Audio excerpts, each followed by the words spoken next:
part of called LOCUS, which is Latin for place, which is a group of real estate developers and their allies like me who believe in building in urban areas.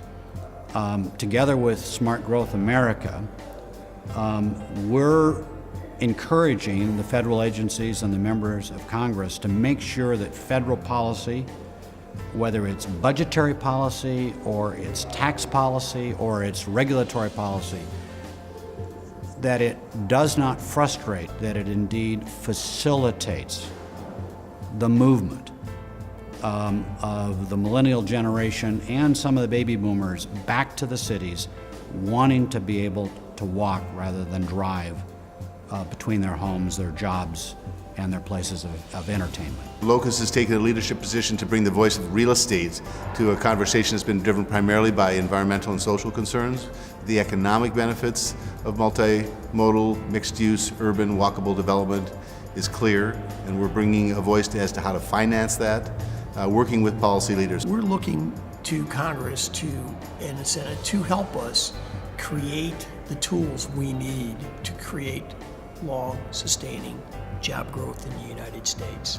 And in doing that, we're not, I think LOCUS has put together a very formidable group, a group that reaches across the United States, a group that says we are in the development business and don't look at us as greedy developers, but look at us to work with us as your partner. It's vital that LOCUS and Smart Growth America is out there, that people understand and it's visible about the work and conversations that are going on. Because with the way things work in Washington, if you're not in the game, you're not in the game. If you're not there, if you're not communicating, you're not on the Hill and in these meetings and talking to people, it doesn't matter how many letters you might send from where you are. You have to be here kind of on the streets and pressing the flesh, so to speak. We have a situation where there's a very heavy thumb on the scale that tilts the market or tilts the public policy towards one way of building, drivable suburban, and yet the market is going in a different direction. So in essence, we have the market in front of public policy. We have to have public policy more aligned with what the market wants. We need dramatic change. Our transportation bill has been referred to as the highway bill in the past, and so we're starting really at square one to get people to think multimodal, to think about a variety of ways to move around rather than just in single occupancy vehicles. So that policy work is needed at all levels, and our work is guided by both federal policy all the way down to the local city council. The federal government spends billions of dollars every year on subsidizing real estate, and they do it largely for suburban real estate. The federal government also spends billions of dollars every year subsidizing the automobile. And not a lot of people know about this, but they're actually just subsidizing driving cars. And if you want to try to, again, change the dynamic of how cities are built and how people are living and working and playing, you have to try to shift some of that subsidy. On the funding front, I believe the work that LOCUS is doing on the Hill is critical because that shifts it and says, just make this available as a finance mechanism. We're not looking for a handout, we're looking for a way out. And the public sector has to shift just as the private sector has had to shift. We're going through the throes of change, and change is hard. And so the notion of the federal government being kind of the centerpiece of a national transportation system, perhaps that needs to shift a little bit and empower regions and localities more, where you see the growth, the urban centers, the metropolitan regions. And so what LOCUS has been advocating is really give us the tool set within TIFIA. TIFIA is the infrastructure finance authority of the federal government. Again, not a handout, a way out.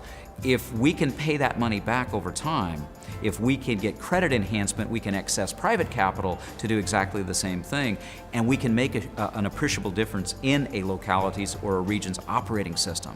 So that focus at the federal level on transportation policy is not necessarily, we need a lot more money. I think it's a foregone conclusion. Just to maintain what we have, we need a lot more money.